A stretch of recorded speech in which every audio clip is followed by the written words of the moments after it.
One man is being victimized by our own government. One man whom they fear, yet whom millions love. One man who is willing to take the poison arrows of lawfare. One man whose voice has been taken away by a corrupt judge operating in a corrupt system. One man who has been ridiculed and insulted. One man who refused to back down. One man who refused to back down. One man who refused to back down. One man who stands between us and them.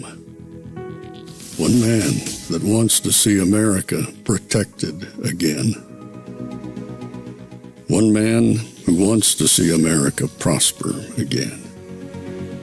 One man who understands that a man is a man and a woman is a woman. One man who understands and protects the blessing of life. One man who wants to restore American exceptionalism. One man who once again wants to make America that shining city on a hill for all to see. A place where all the people of the world glowingly set their eyes upon. America. One man who unashamedly wants to make America great again. That one man is Donald Trump.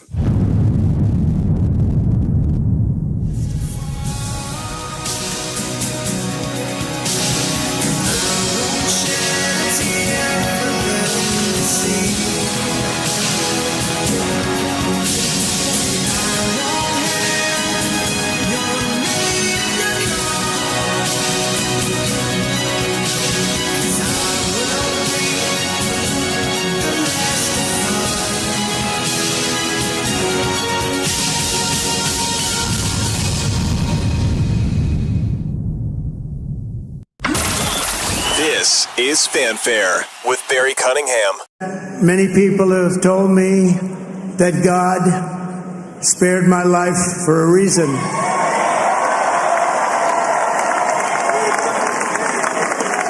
And that reason was to save our country and to restore America to greatness. And now we are going to fulfill that mission together. We're going to fulfill that mission. The task before us will not be easy, but I will bring every ounce of energy, spirit, and fight that I have in my soul to the job that you've entrusted to me. This is a great job. There's no job like this. This is the most important job in the world. Just as I did in my first term, we had a great first term, a great first term. I will govern by a simple motto: promises made, promises kept. We're going to keep our promises. Nothing will stop me from keeping my word to you, the people. We will make America safe, strong, prosperous, powerful, and free again. And I'm asking every citizen all across our land to join me in this noble and righteous endeavor. That's what it is. It's time to put the divisions of the past 4 years behind us. It's time to unite. And we're going to try, we have to try, and it's going to happen. Success will bring us together. I've seen that. I saw that in the first term. When we became more and more successful, people started coming together. Success is going to bring us together, and we are going to start by all putting America first. We have to put our country first for at least a period of time. We have to fix it. Because together we can truly make America great again for all Americans. So I want to just tell you what a great honor this is. I want to thank you. I will not let you down. America's future will be bigger, better, bolder, richer, safer, and stronger than it has ever been before. God bless you, and God bless America. Thank you very much. Thank you. Welcome to the new or resumed show at 7 p.m. So I got to ask you a question. Donald Trump made that speech sometime at about 2:15 in the morning. Many of you were still here, and many of you were not because it was so late. I promise not to keep you here till 2 o'clock in the morning. This show, we won't go that far. But the only question I have right now, as you all just heard what Trump has said, and as you've heard him for months in what he has said, and as he has reiterated over and over and over about making America great, that one question I have for you: do you believe him? People are probably thinking, yeah, of course I believe him. I vote. No, but do you really believe him? Because all of us, basically, yes, not basically, literally put this man in place to do what he said he would do. We all went to the voting precincts. We all voted for him. And we all said, do what you said you're going to do. Keep the promises that you've made. Promises made, promises kept. And one of the things you really haven't heard him say is, I'll keep some of the promises. You haven't heard Trump say anything to the regard of, you know what, we really shouldn't do that because it'll hurt somebody's feelings. He started off, that excerpt there, by saying God put him in this place. So the second question is, do you believe God put him there? And I'm pretty sure if I looked in the chat right now, many people would shake their head and go, yeah. So you've got those two things. You believe that this man was saved by God and put into this office, and you then voted for him, and you fought for him, and you did everything you wanted, possibly could do, to get him elected. You came out in droves everywhere. You were called all kinds of names. You were called garbage. Garbage. Human garbage is what people called you. And now you put your trust in this man to do what he said he was going to do. One of the things that popped up today, it was kind of comical. People may not have believed what he had said. Carolyn Levitt, who's Trump's spokesperson, said for the Trump's campaign, she announced that one of Trump's first actions as president will be to carry out his promises made, promises kept, of mass deportations of undocumented newcomers. The American people delivered a resounding victory, I will call it a mandate, for President Trump, adding that his win, she says it, which provides a mandate for Trump to fulfill his campaign pledges, including initiating the largest mass deportation operation ever to address what she described as failures in the newcomer policy under Kamala. Man said, I'm going to do it. And people doubted him. And for the next probably 2 or 3 months, they're going to come up with the plan and they're going to execute it. They're going to do everything they can to get these people out of here. The reason I bring this up is because a week ago or so, I was talking about people getting ready to be into the fight. And a couple people got upset because they're like, Barry, you talked really harsh about, basically being in the fight. You kind of made me feel bad. One person said she unsubscribed because it was despicable that I said, if you're not ready to get on the front line, get in the back of the line, make some cookies, keep the rest of us nourished, your value, but you're not a frontline fighter. And she got mad. She got mad and unsubscribed because I said that. And that's when I realized there are a lot of people out there who really don't understand what this man said he's going to do. And I fear, I hope I'm wrong, I fear there are going to be some cracks, some fissures in the Trump wall, where people are going to go over the next couple months and year, oh, don't go there. Oh, that's kind of harsh. That's too far. If you listen to what this man has said for the last year, he has told you what he's going to do. He doesn't mince words. He's never minced words. That's why people get pissed at him. I had put up something earlier today on X myself that I want to show you. And it says, hey, live nuts. Save your fake cries for unity. If you haven't apologized for what you said about us, we're not just going to forget being called Nazis, fascists, and garbage. Absent a sincere apology, go F yourself. You see, I'm putting myself out there because I saw person after person after person on the left now calling for unity. Now calling, hey, let's get together and, let's see what, we can work on. We have more that unites us than divides us. Prove it. You need to apologize to America before anyone believes what you say. Because right now we are on the front line. We're going into this next fight. And when we go into this fight, we are going to have to need people with resolve, not wussies. This woman here said to me today, let me put this back up after I posted that. She said, Barry, as you can see, God is looking for us Christ followers to always take the high ground. We have to be careful not to become what we hate. Evil is contagious. Both ways. We won't allow God to start. Allow God to start the healing.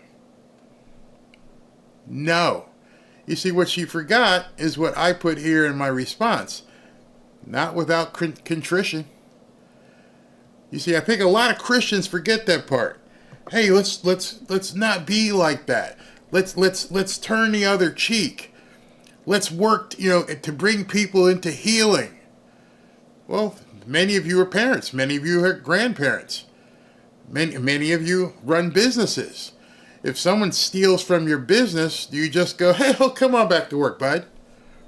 Your child is running through the house and they break something, or they turn around and say, go to hell, mommy. What did you say?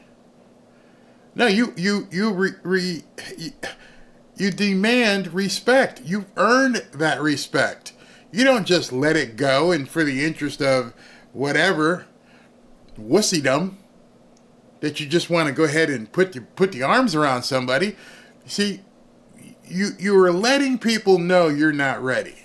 I'm going to take you back. Some of you guys might be old enough to remember. Maybe, and if you're not, I'm going to take you down a little history of what's happened in America.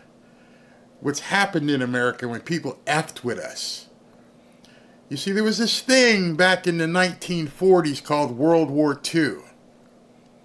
And we had these guys over here that were with that guy Adolf, and we had these guys over here that were from the Orient, and they were all picking on us, and they're bombing Pearl Harbor, and they're doing all this stuff. And they wouldn't stop. They called us all kinds of names. Do you remember how it stopped? Do you remember how World War II stopped? Well, they got annihilated. You see, Hiroshima and Nagasaki, boof, big boom, boom. Hundreds and thousands of people. Carnage was unbelievable at what we saw. But it stopped the war, didn't it? And I know there's some of you who might be a little bit of a pacifist, and you may be thinking to yourself, damn, Barry, did you go there? No, I'm not advocating bombing MSNBC. I'm not advocating doing something to CNN. I'm talking metaphorically. If you've ever had a house in the woods, or if you ever had a rental property, you can't leave a single mouse or a single rat. You can't leave a few roaches. You have to get rid of them. It sounds harsh what I'm saying here. But if you don't do that, if you don't work to eliminate your opposition, an opposition that's not contrite, an opposition that has not come to you and said, you're right, you guys are the way, we were wrong. You see that today? You see that anywhere in the media? You see that anywhere on the left? I see screaming videos like, oh my God, Trump, oh my God, oh my God, oh my God, oh my God. I see all that stuff. But what I didn't see is carnage. You see, I looked. I looked and I saw this man win a mandate yesterday, which and the map was entirely red except for a little bit on this coast and a little bit on that coast. You see, we left remnants of the enemy. They're all over here and they're all over here. And they're still there. And those of you who have ever been in a fight, whether you've taken taekwondo, whether you've boxed, whether you're a bouncer, you know if you don't subdue your enemy, they are going to come right back at you. And so this is a continued call to arms. Because what I'm going to show you tonight is the reason why Trump has to do the mass deportations and why he needs to do even more to extinguish the flame of communism. Needs to stomp it out. We can't be another Vietnam. Trump has the office coming up, and he's gonna only got 4 years. And those people are still there. They still have somewhat, they think, power. Now, I know many of us are Christian and being like, Barry, that's some harsh stuff you're talking. That's really bad. Is it? Do you want to go through this stuff all over again? You want to be called garbage? You want to be called a Nazi? You want to be called a fascist? You want to be called a racist? You want people saying that the sacrament that everyone should bow down to is baby removal? You want me to continue to have to use words so that the bots can't find it and delete you? Or do you want to go back to making America great again? You see, we can't have a little bit of a pregnancy. You're pregnant. You have to admit, hey, wow, I'm pregnant. You can't be a little bit winning. You have to win. Maybe that's my athletic background. You know when you get into a game, coach doesn't go, don't hit him that hard, Barry. Never heard that all my years of playing ball. Yeah, Barry, you're a little bit too aggressive on the field. Never heard that before. Never taught it as a coach. Now go get out there and take his head off. I want you to stand behind your vote. I want you to make sure you let everybody know it ain't happening again. There's not going to be some rise up from some guy over there in Germany who wants to decide he wants to take over the world. It ain't happening anymore. We need to drop Nagasaki type bombs with what we do politically. And no, 100%, I'm saying it right now, I'm not advocating any violence whatsoever. I'm talking about politically. We need to get rid of that festering boil called the Democrat Party. They need to be gone. Just sit back and think for a second. What were they prepared to do? Well, you saw it on July 13th. Oh, but Barry, just look the other way. It's no big deal. Okay, we just need to unify. Really? You want to unify with an enemy that wants you dead? Tell me you're kidding. Tell me you don't want to unify and wrap arms around an enemy that 2 days ago, we're not talking long time history, 2 days ago said you guys were fascist and racist and garbage. You think they changed overnight? Kumbaya. Hell no. You think all of a sudden they think America is a fine country? No. So why do you all of a sudden want to acquiesce to what they're doing? Why do you think that you have to be the quote better person, higher ground, as that this woman had said to me? Who says that? Not until they show contrition. When they had to come on the ship, the Japanese, to meet MacArthur, to sign the document. They said, all right, you got us. You win. MacArthur didn't hurt the people that came to sign the document. Shook hands with them. Obviously right now, Japan is a thriving country. We helped rebuild them. But their first act was one of contrition. Once you got pounded into oblivion, They're like, okay, we're done. No, that's not good enough. Get on your boat, get over here, come on, bring your staff, whoever it is, show us you're contrite, and sign this document saying you ain't ever, ever, ever doing that again, what you did.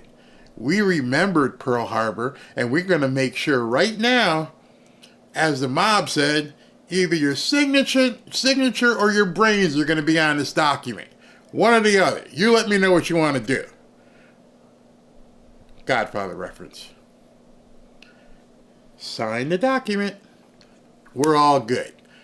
You showed me by basically coming out and giving me some absolution here that I now know that you are serious to lay down your arms and never to take up arms against me ever again.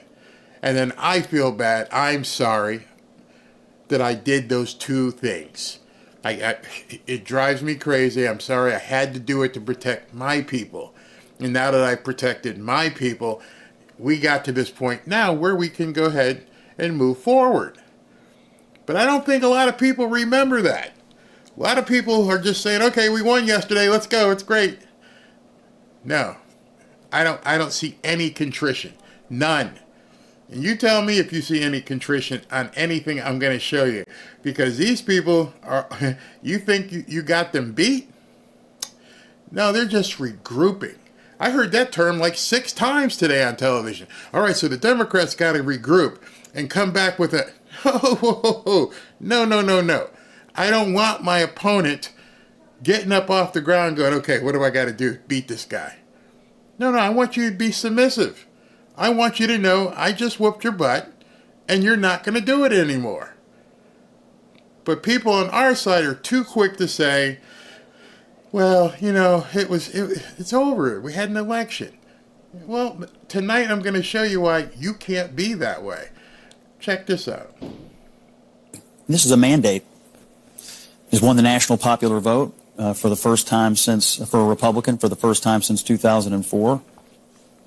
This is a big deal. This isn't backing into the office. This is a mandate to do what you said you were going to do.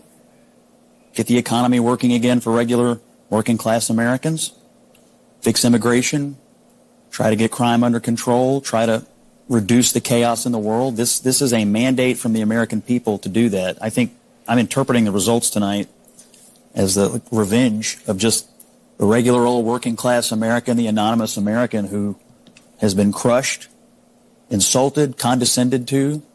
They're not garbage. They're not Nazis. The revenge of those who have been insulted to their core. You're not a Nazi.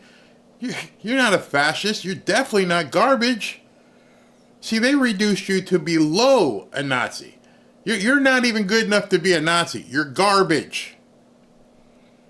And so, yes, it is okay to seek revenge.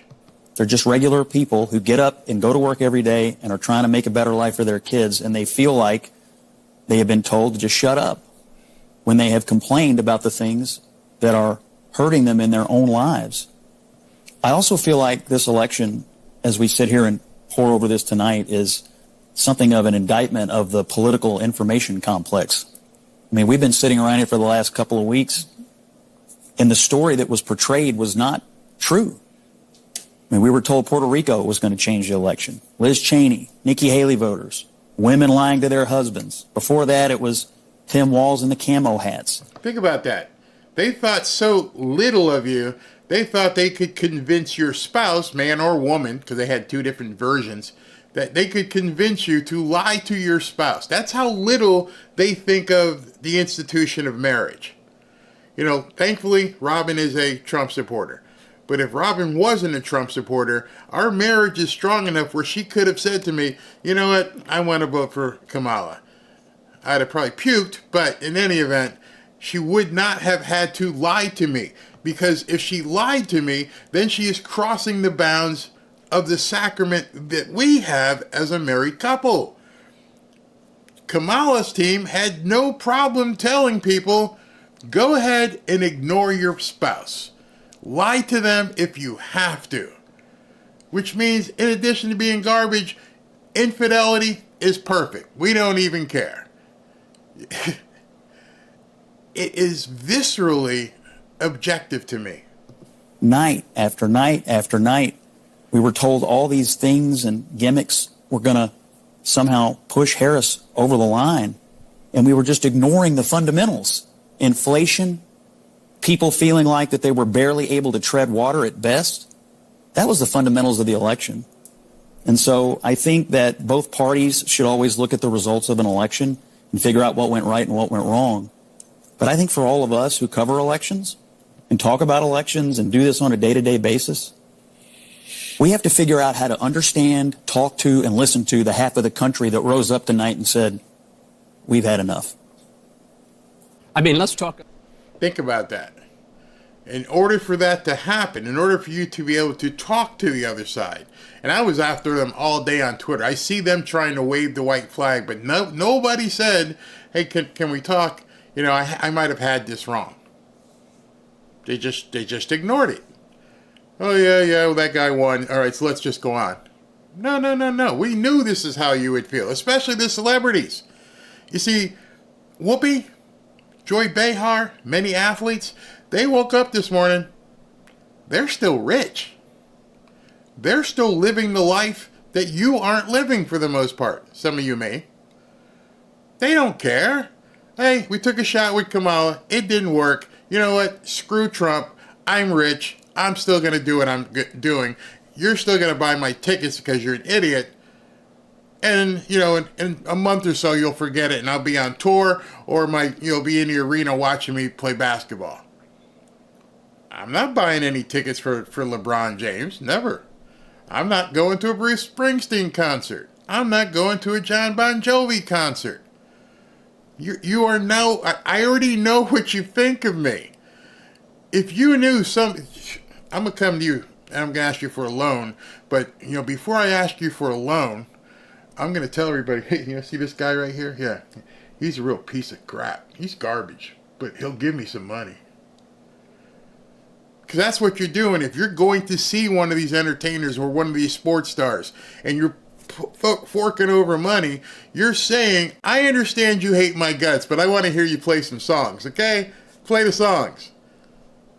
Knowing full well the guy up on stage thinks you're a POS, thinks you're garbage. This morning, didn't see one single apology. Hey, Bruce, did you get it wrong? Oh, yeah, you know, America, you made the right choice. I understand. I'm sorry for being a part of this. Nope, not going to say it. No contrition. You're still my enemy. You're my political enemy. You subscribe to the people who, up until 2 days ago, were calling me garbage. Kamala Harris did her concession speech today. And people asked me if I was covering it. I'm like, why? I don't watch films of losers. I'm not interested in losers, especially ones that are going to lie to me. And people sent me links, and I'm like, hey, let me do this. I'm on a toilet. I can probably watch a video pretty quick, because that's what I do when I'm on a toilet. And I click it, and I'm like, oh, I knew it would be short. I knew it would be like 10, 12 minutes. And I didn't hear her say, I'm sorry for calling you all fascist. Didn't hear that. But I did hear her say, and I hope you focused on it if you were watching. I did hear her say, I lost, but I'm still fighting. You see, as soon as I heard that, I'm like, y'all don't even understand what's going on. I lost, but I'm still going to fight. She said the word fight 20 times in 12 minutes. That's not an opponent that's been vanquished. That's someone that you're allowing to have air. You're allowing them to basically get back on their feet. You watch MMA. What do they do in MMA? They do a chokehold on you until you tap out and say, I'm done. I got nothing left. I'm done. I'm done. She doesn't understand that. The left doesn't understand that. They're going to come back at you. And they didn't change how they feel about you. And how do I know that? Because they pretty much said it. About the significance of a Republican Senate if, and I repeat, if Donald Trump is elected president, it means that they can confirm without any Democratic votes any. Now listen to this. This is Chris Wallace before the election. And pretty much the reason I picked this clip is because this is a game plan. He's saying, hey, listen, if Trump wins, if he does all this stuff, he's going to have a mandate, and here's what he's going to be able to do. You guys need to figure out a way to stop him, because if he does this, you're in big trouble. Appointment he makes to his cabinet, to the government, to the Supreme Court, should there be a vacancy, it's an enormous advantage to a president. And at this point, we haven't talked about it much, but in the House, although that hasn't been decided yet, the Republicans have flipped 3 Democratic seats. The Democrats haven't flipped a single Republican seat. So there is the possibility here of a complete united Republican government with Donald Trump as the president and with a Republican House and Senate, which means that in terms of appointments, in terms of immigration policy, economic policy, environmental policy, you name it, he could have a pretty blank check. He could have a pretty much a blank check. So those of you who have watched Trump for a year or however long, what do you think Trump's going to do when he realizes he's got a hammer? They're worried now. They see this one, like, wait a second, he's going to have the House? Mm-hmm. He's going to have the Senate? Mm-hmm. And the White House? Mm-hmm. So there's no way we can stop him right now. Mm-hmm. That's true. So if you knew you were going up against an adversary with immense power to basically eliminate you, wouldn't you at this point go, we need to think this. We need to think about this. This guy can... You heard anything from Jamie Raskin today? Hey, Jamie, what are you going to do about this? Remember, there's no way he's going to step foot in the White House. People ask me that every single day. What about...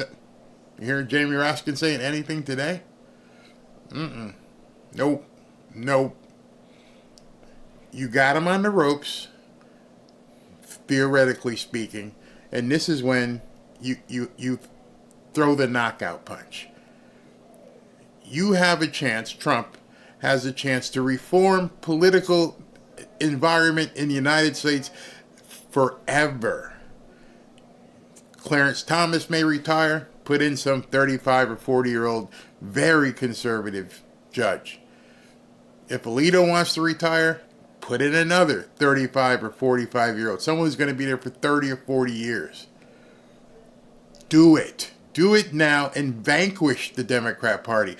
Don't look to work with them. Look to take them out and make them forever irrelevant. Why? Because you know when they have power, you've seen what they will do. 2 impeachments, 35 convictions, court cases all over the country, want to throw you in jail, want to throw your friends in jail, and you want to just open your arms and say, okay, let's come together. You obviously weren't paying attention what they were willing to do to this man and in turn do to you. So I'm telling him, put the boot on the neck and finish them. Finish them. I have to apologize to the community because last night I violated the ethos of what we do by audibly laughing whenever we dipped into MSNBC's coverage. I was texting today with one of the leading voices, conservative voices in America this morning, and we were talking about the MSNBC coverage.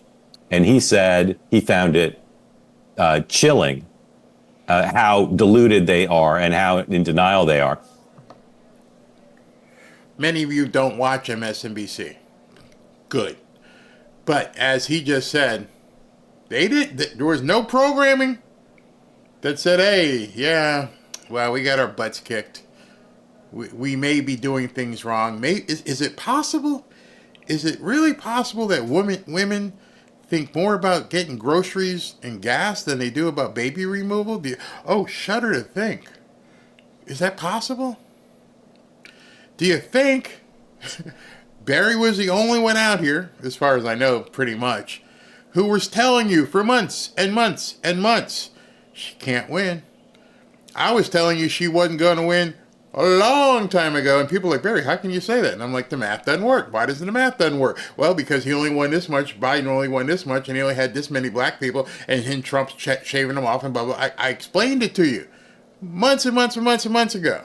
I also told you culturally, because I'm black and know a lot of black men, and I also know a lot of Hispanic men, that they don't care if this woman was perfect. There are a certain amount of cultural biases that they weren't going to allow. I don't want any part of a woman being in charge. And I definitely don't want any part of a, heavy melanin woman being in charge. I'm sorry, not being racist. It's cultural. I've been telling you that for months and months and months and months. And everyone on MSNBC was like, oh my God, I can't believe they all knew it.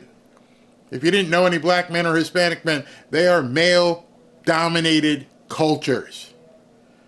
The man, lack of right or wrong, the man runs the household. Heavy in the Hispanic market. The Hispanic demographic, I could not believe. Trump got almost 50-something% of Hispanic men. And people are acting like they're surprised. I'm like, well, I told you they ain't gonna vote for no woman. I don't care if she was making the best tacos out there. They're not going to have a female leader. Period. It's ingrained in the culture. So you can try and do all your dancing and having celebrities and, Cardi B. It doesn't matter. You're still a woman. Sorry.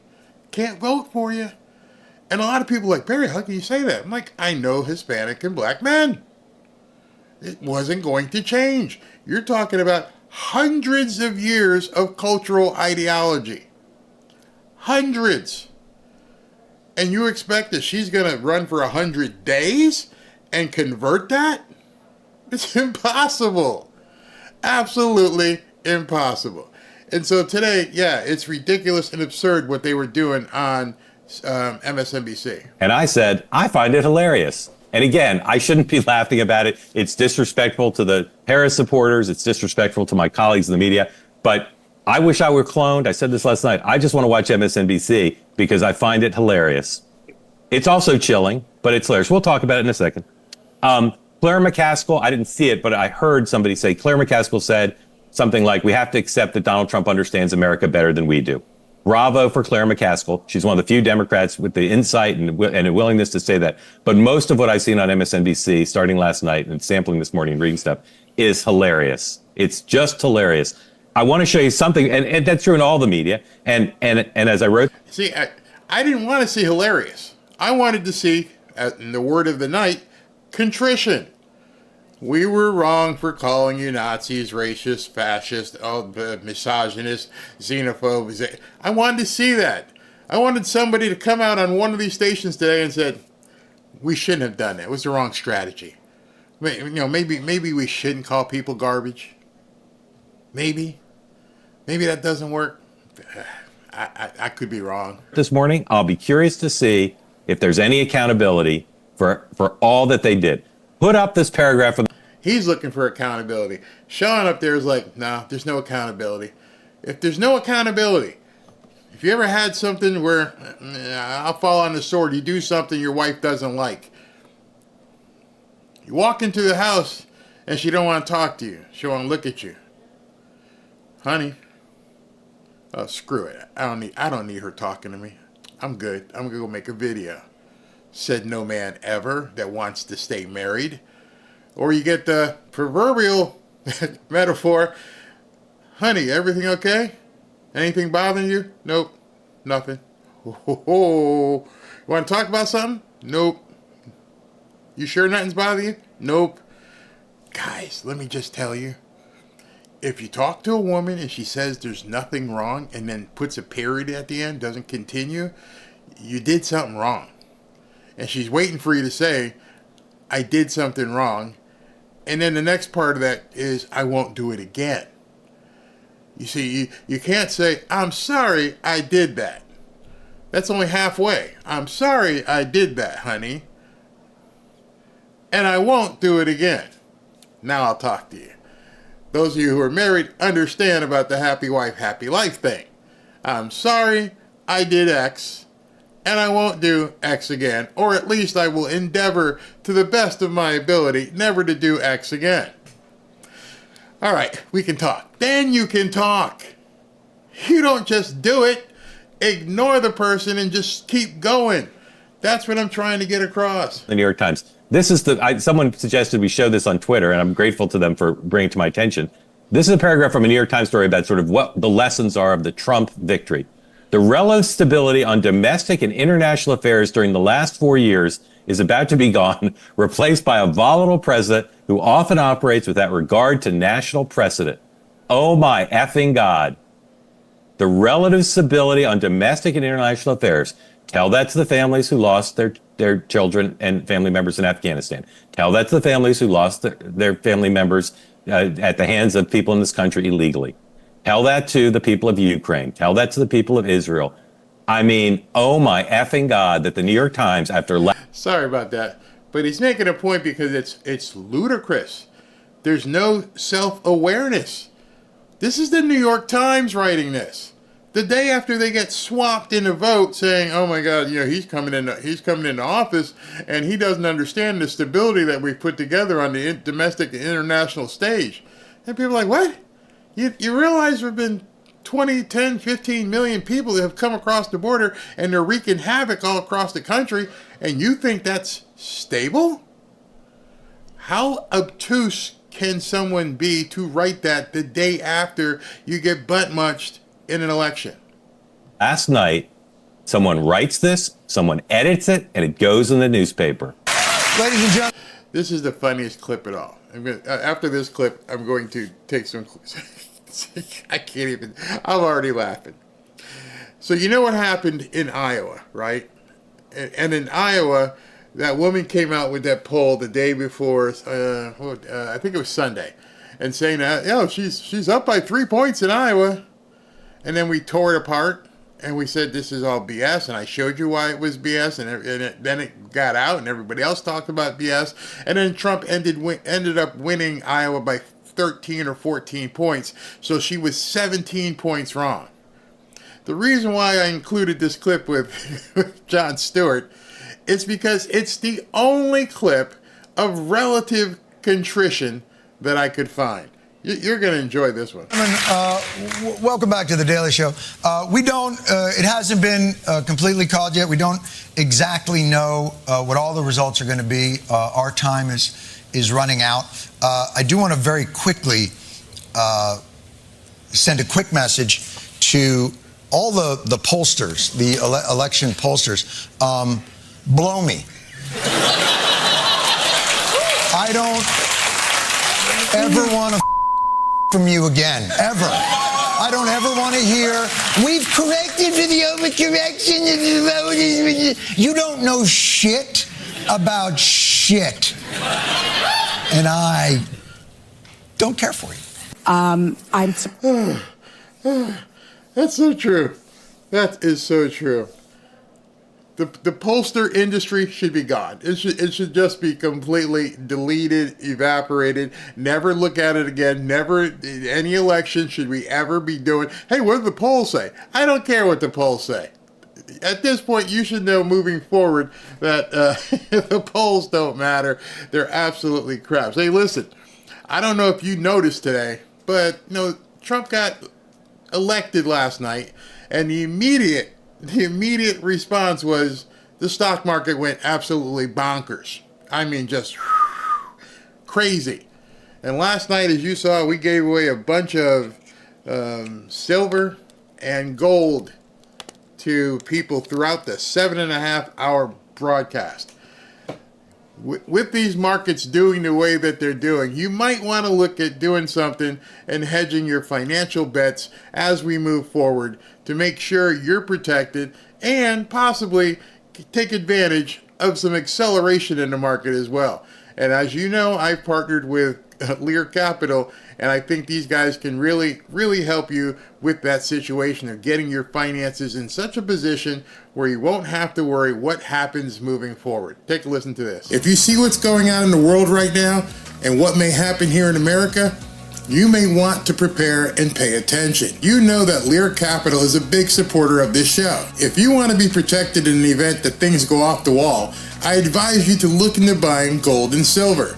We are all just one catastrophic event away from the value of the American dollar plunging. Do you know what's not plunging? Gold and silver. In fact, gold hit an all-time high recently. In fact, I think it hit it again today. I'm telling you now, make sure that you have some form of your money invested in precious metals. Lear Capital will ship your gold or your silver coins directly to your house. It's not just a certificate. You can store them in your gun safe, or you can store them off-site in a 24-hour protected facility. It's totally up to you. But when things go crazy here, or across the world, the value of the American dollar is going to decline. It's inevitable, and it might not even take a war. We may do it to ourselves. And I mean, if the Federal Reserve plays around with interest rates, the US dollar will likely decline in value as well. Meanwhile, you'll see gold and silver continue to rise in value. If you call Lear Capital, they will take the time to educate you and answer all of your questions about gold and silver. Just give them a call at 800-601-5430 or go to Learberry, that's me, Learberry.com, to download your free de-dollarization report. You should know that Lear Capital is an American company. If you call them today, you'll be speaking with people right here in the United States. Now is the time to take action. Don't wait until after the election. That could be too late. We all want Trump to be elected. But if he isn't, or if they find a way to steal it, you'd better be prepared. Call 800-601-5430 or go to Learberry.com. And when you call, ask them how you can get up to $15,000 in bonus gold with a qualifying purchase. There's absolutely no obligation to buy anything. Just free information on protecting your hard-earned dollars with gold and silver. You know, when you think about it, you're actually not buying anything. You're simply going to be exchanging dollars for gold, moving currency. Give them a call today. Tell them Barry sent you. Well, now that Trump actually won, watching that myself, I'm going to have to recut it because he did get elected. So I'm going to have to recut that entire promo for Lear Capital. So I noticed something in one of the comments, and there it is. It says, "What is Trump doing? So odd not to see him in a rally." Well, interesting that you would say that, because the man said this morning that I'm still going to do rallies. And I was like, what? Before you get inaugurated, you're going to put yourself out there? But then again, as president-elect, he gets a lot more security. So, yeah, Trump is going to do more rallies. See, Trump has realized at this point, I can get my word out and I can talk to people with a lot more efficiency and impact by talking to a group of 40 or 50,000 people. At this point, they now realize, because they used to laugh at him, oh, he's also worried about crowd size, and crowd size doesn't mean anything in regards to people coming to the polls. Really? Now they realize that was BS. See, because when he goes and speaks to 30 or 40,000 people at XYZ venue, there's a whole bunch of us out here that are pushing even more that event to people outside of the event. People watch my show, they watch Benny's, they watch RSBN. There's all kinds of people promoting what he's doing. Even if the mainstream media doesn't want to cover it, we'll keep pushing it. So he has decided, yeah, I'm going to start doing more rallies. Maybe tell people, okay, listen, we're going to have a rally on the deportation process. We're going to have a rally on how we're going to start drilling. Who knows? Now, instead of conjecture, he can bring out policy.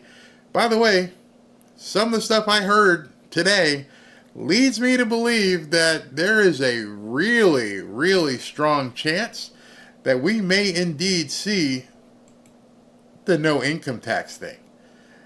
And so be prepared when that happens. I mean, things are going to go crazy.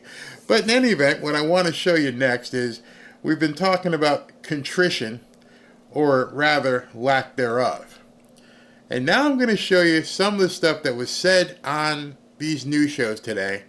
And you tell me if these people have received the Nagasaki effect, or are they still swarming?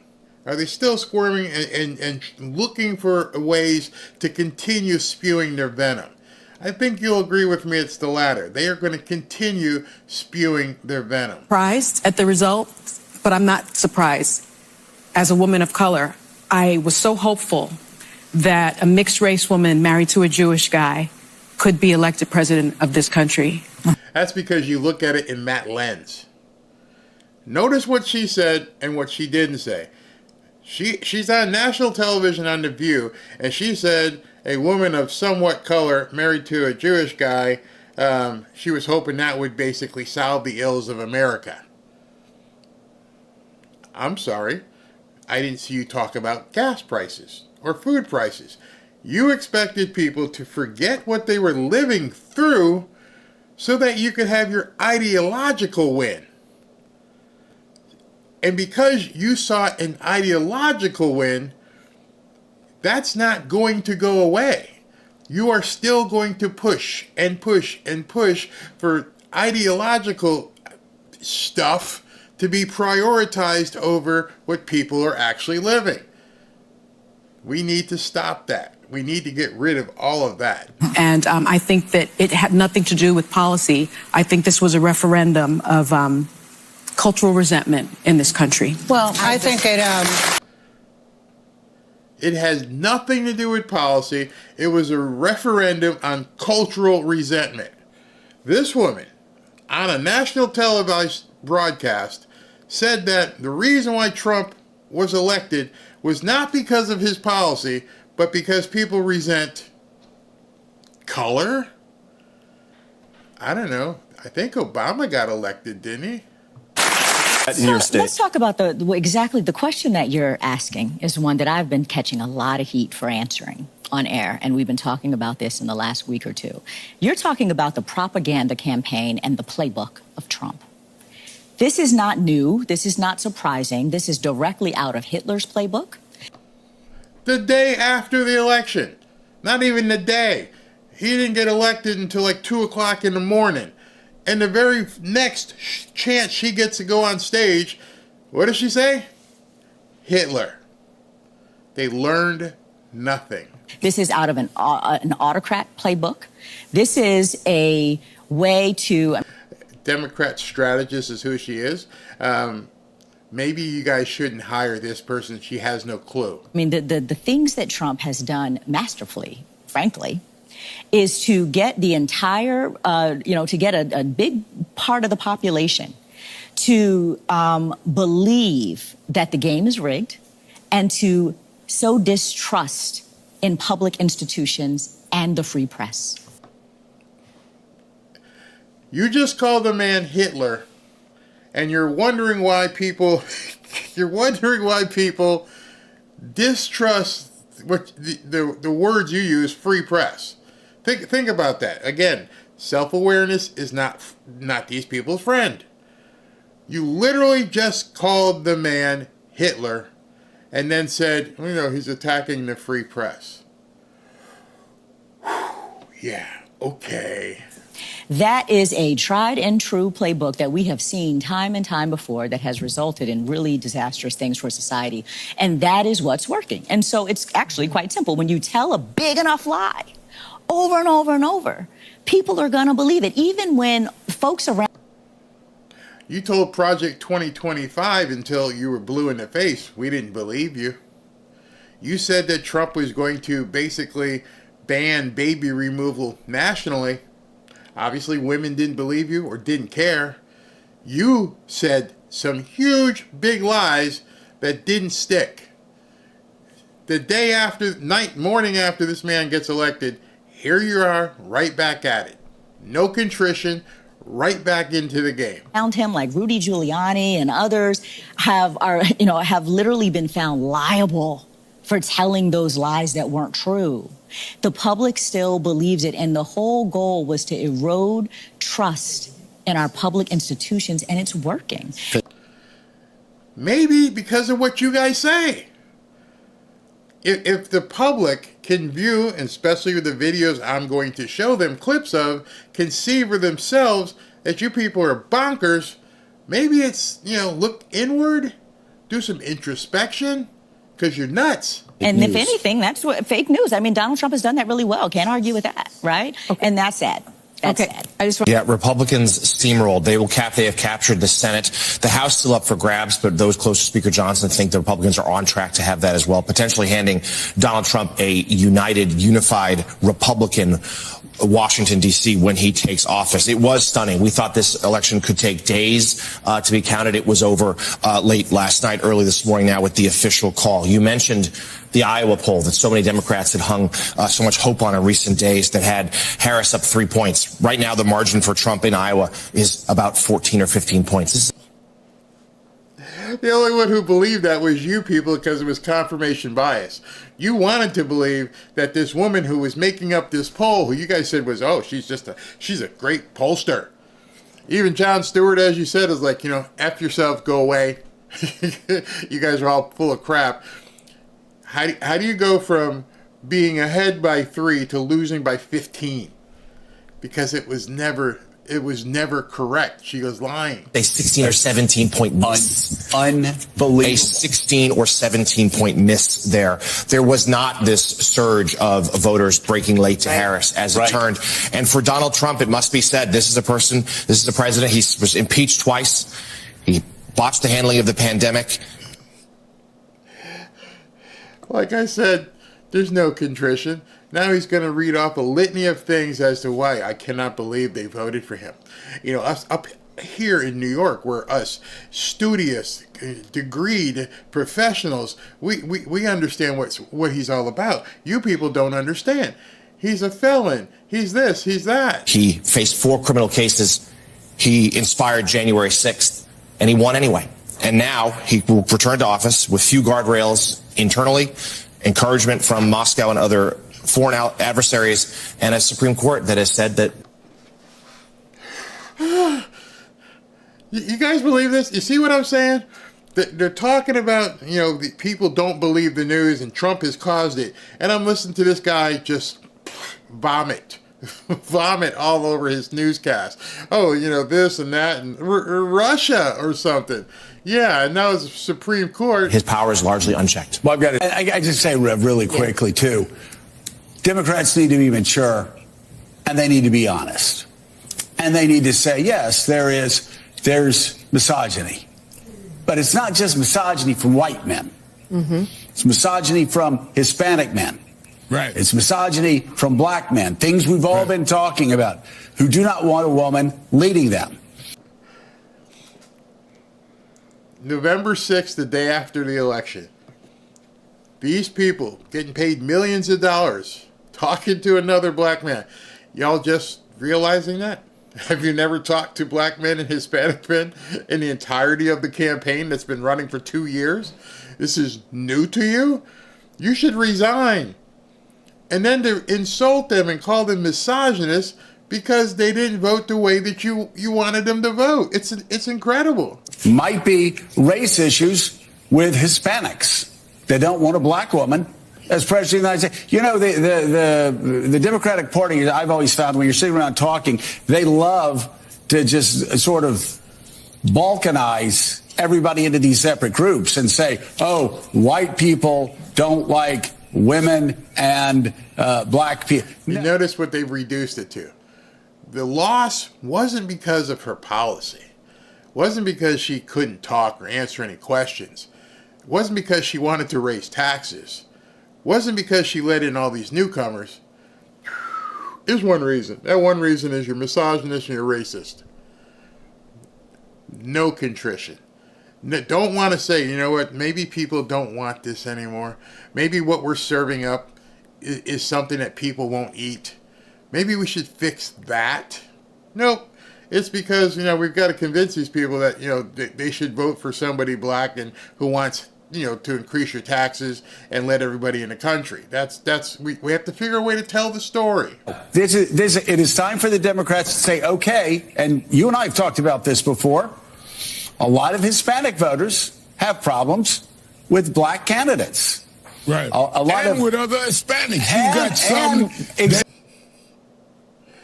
I can't with these people. When I was putting this video together tonight, and I said I'm going to show people specifically why they're losing, and then why Trump needs to just stomp them out like bugs, so that this stuff doesn't fester up anymore. Don't like each other. And some of the most misogynist things I've heard going on this Get Out the Vote tour came from black men. I mean, misogynist things. So you're absolutely right. It's not simplistic, and we've got to have real honest conversation. Who gave you those numbers a long time ago? This guy. I looked at it and said, wait a minute. If she's down 13 points, there's no way to make that up mathematically. And people were waiting. And Barry, where are you seeing this? I'm like, I'm seeing that. I'm seeing what's going on. And nobody talked about it. The entire time of the election, nobody was saying, hey, I don't think mathematically she's gonna be able to do this. Why? Because the blacks and the Hispanics, she's way behind what would normally be a higher percentage. And I kept saying it, not meaning to pat myself on the back so much, but it's easy when you look at data. It becomes tough when you don't want to believe the data. Conversations about it. Real honest conversation. Before we go to a lot of very legitimate discussion here about how Democrats lost this. Yeah. But I just got a text from a member of Congress saying, something else we need to look at is how people are turning to social media, podcasts. All right. So here's where the reality of the situation begins to take a turn. When they start realizing that their existence is in trouble. And I don't know if they can make the turn because they make too much money spewing crap. They're seeing their audiences drop. And then I saw this today, which was really interesting. Talk about Trump hitting the ground running. With Trump now president-elect and knowing the dangerous consequences of incendiary anti-Trump rhetoric, sources say that the Secret Service, the Department of Justice, and the FCC may have no choice but to monitor CNN, MSNBC, and other broadcasts for violent hate speech and enforce the licensing standards to protect POTUS.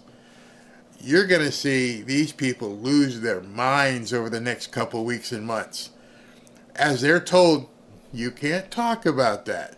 You're not going to be able to call him Hitler anymore. You're not going to be able to call him fascist anymore. You guys are going to get stomped out. And if you violate this, you're putting your network's license in trouble. I mean, that's huge. It's particularly huge because it happened less than 12 hours after the man was elected. So if you're putting a story together and you're keeping score at home, you've got a network or networks who can't admit why their candidate lost, who went right back into it the very next day with no contrition, the word of the night, at all, and just keep going. Just keep going. It's racist, misogynist, homophobic, xenophobic, Hitlerian. And the FCC is about to step in and say, no, you can't do that anymore. And other non-traditional sources for their news, and also news stations that aren't news. And I canvassed in all of the battlegrounds. I was shocked by the amount of misinformation voters were truly repeating back to me.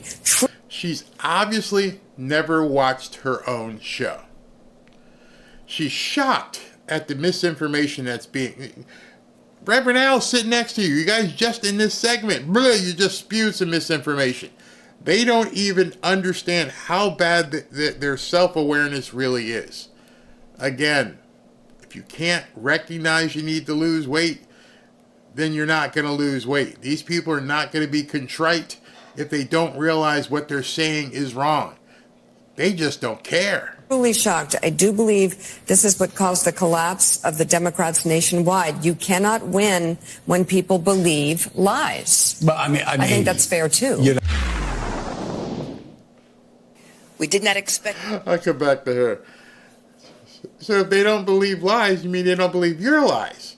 Because which lies do you want them to believe? I can put on video after video after video of Joy Reid. You guys are seeing Joy Reid. I can put on video after video after video of Rachel Maddow. It's just constant. It's constant. It runs 24/7 on your network. And yet you want other people to be held liable, but you don't want to look in the mirror. That's kind of weird. So, in addition to no contrition, and I mean none in the media, now you also have Letitia James, who went after Trump. And she comes up with this pompous press conference today. This result, but we are prepared to respond to this result. And my office has been preparing for several months because we've been here before. What are you preparing for?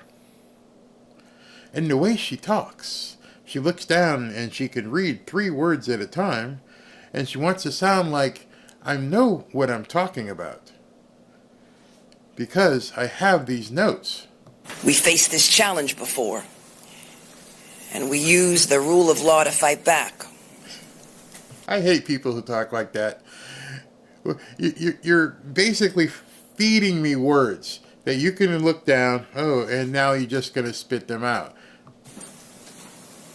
And we are prepared to fight back once again.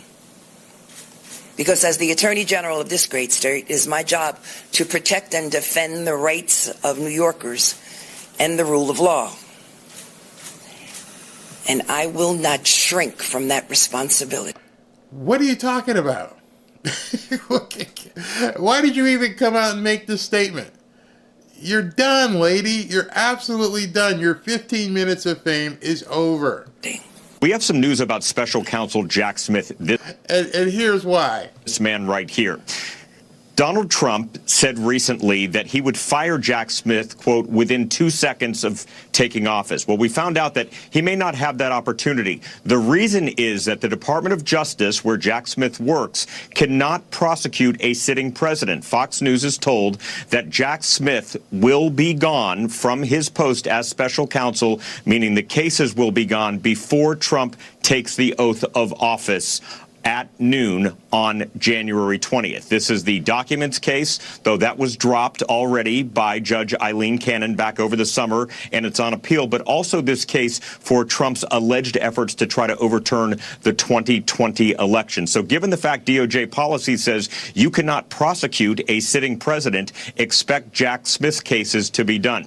The last case, and I'll end on this, is that Atlanta case that deals with the 2020 elections. That's a local Georgia case. We've seen over the last year how that has played out with Fonnie Willis, Nathan Wade. That has many problems, many different delays. So the bottom line for my story to all of you right now, Donald Trump's legal problems have essentially all gone away. Oops. Oh, let the crying and nailing and wailing and gnashing of teeth begin. Now notice how this man, this young gentleman, how he presented the story. It is what it is. I mean, they're not going to prosecute. They've been told back off. He's now the president-elect. Just we're over. Compare that to what this guy says. Since he won last night. Harris. Yeah, Chris, it's not a surprise that these cases can't go forward when Donald Trump takes office. What's interesting here is that the DOJ is moving to end them even before he takes office, citing the long-standing DOJ policy that sitting presidents can't be prosecuted. And there was some thought that maybe Special Counsel Jack Smith was going to sprint through the finish line, was going to work up until the last day, force Trump to fire him. Okay, so now you're looking at the other side. This is MSNBC. And MSNBC is like, well, why didn't you just keep going? You got until January. Keep going. Get him in jail. Do something. No contrition whatsoever. This is America. This is how we do things. Nope. They just want to keep pushing and pushing and pushing. Wait till a new attorney general was appointed, but that does not appear to be the thinking inside the department. The thinking is that these cases can't go forward. There's no reasonable prospect of getting to trial within the 3 months before Donald Trump takes office. These cases are mired in legal issues that would be appealed all the way to the Supreme Court had Donald Trump lost the election. So now that he's won the election, DOJ officials are thinking that, look, there's just no room to move in these cases. And so the sensible thing to do is to figure out a way to wind them down. And it may. So imagine you're a lib nut right now, and everything that you hold deer. You were going to put him in jail. You were going to take his property. You were going to beat him in the election. He was going to have to go to Rikers. And you're like, everything? Everything in 24 hours? It all just fell apart? Yeah, all of it. It's all over. Completely. Let the tears begin. It may stem from Donald Trump's lawyers filing some kind of motion or making a request saying in light of the DOJ policy, you need to drop these cases. Now, there are a few wrinkles here, one of which is that the classified documents case includes 2 other defendants who are not subject to that policy. And it's been dismissed, obviously, but that dismissal has been appealed. And the DOJ considers that ruling to be very bad law that it would like to be overturned. So that appeal may continue in some form. But the reality is that Donald Trump is not going to be a part of these cases. And what this means, I mean, we knew this. What it means is you spent a gazillion dollars trying to bag Moby Dick, and you completely failed. I hope they publish that and let us know how many tens of millions of dollars between Jack Smith and Chutkin in Washington and Fannie Willis in Georgia and the idiot up in New York and Letitia how many millions of taxpayer dollars did you spend trying to just get Trump? Letitia James put her entire career based her campaign to be attorney general on, quote, getting Trump. There are so many videos out there where she said, I'm going to get Trump. And it was everything. Put the man in jail. Do whatever you need to do. Get rid of him. Right, but just coming to grips with what this means intellectually is that Donald Trump is not likely to be held accountable on these very serious federal criminal charges that many people believe were worse than what Richard Nixon did or was accused of doing in Watergate. Now, there's no guarantee that Donald Trump would have been convicted at trial, but as Joyce Vance, our legal commentator, said to me this morning, what's not going to happen is he's not going to face a jury of his peers who would evaluate the evidence and render a verdict. It's going to be lost to history whether a jury would have found him guilty of these very serious crimes. Very, very, very serious. Very serious. Very, very, very serious. He's not being held accountable to a jury of his peers. It's going to be lost in history at this point. These people are nuts. And so if you don't think that they're going to continue to just come after him, it's obvious at this point. Their ideology does not allow them to be completely impartial for the betterment of the country. They don't believe that. I don't know if they're communists themselves. I don't know. But it makes no sense. It's like, hey man, you've dragged this guy through it didn't work. Let it go. It's over. I don't care what you think. Look at the map. Look at that map where it's blue here and red everywhere else. Doesn't that tell you something? At least somebody in New York understands, you know what, maybe I need to basically go kiss the ring. This guy's going to be president. Maybe I shouldn't be pissing him off. Maybe I should be contrite. Maybe I can show other people, now that this man is going to be president, here's what you do. Letitia, MSNBC, all the rest of you, this is what you do when an adversary becomes basically your boss. This is how you handle it. I want to congratulate President-elect Trump and Vice President-elect J.D. Vance and wish them all the best as they work to promote the interests of the American people. As mayor of America's largest city, our main team will work with the incoming administration for the good of all New Yorkers. Why couldn't all of these people say what he just said? For the good of the country, we're going to work with Donald Trump. That's it. He wrote the speech. All you have to do is just follow what he said. I don't even care if you mean it. Say it. Just at least say it. For the good of the country, we're going to work with whatever Donald Trump wants to, how he wants to see things happen. We will collaborate with our mayors across this country to come up with a real agenda that can help cities across America. Why is that hard? I don't know. I know they went after Eric Adams and they were looking to indict him as well. Or actually, they did indict him, and I'm not sure if that was federal indictment. I think it was. So, Trump will have some say-so if he wants to, because the DOJ that he brings in could not do it. And either way, this is a man who went up Democrat City and went, "You're the man. I understand you're the man, and I need to make sure that I do whatever I need to do to help you further the interest of America." But you're not hearing that from anybody else. That's what I meant when that lady and I posted her tweet, and I'm like, I'm not embracing anybody unless they do that. He didn't say he was sorry, because he actually didn't say much of the stuff that other people have said. But what he did say was, "I'm here. I'm ready to work with you. Tell me what you need me to do." Haven't heard that from a single Democrat. Not one. Not one of these people on MSNBC, CNN, none of them. They showed a clip today where Caitlin Collins was down here on Palm Beach, and she was basically doing a hit, and where she was just talking, and right away she just went into, it's a shame that all these cases and 34 felonies and blah blah blah. At some point, you guys got to realize that it's different. In Finland, kids in nursery school are learning to discern between fake news and real news. Yeah. They should be teaching that in this country. Yes. Teach children tolerance. Teach them to think critically. This woman is talking about fake news. This woman, if you've ever seen The View, again, not turning away, going full bore with their ideology, saying whatever they want to say. And so what she wants to see happen, well, you're going to listen to what she has to say. Well, it would help if we could regulate social media, because one of the... Oh, there we go. We can't have you people talking.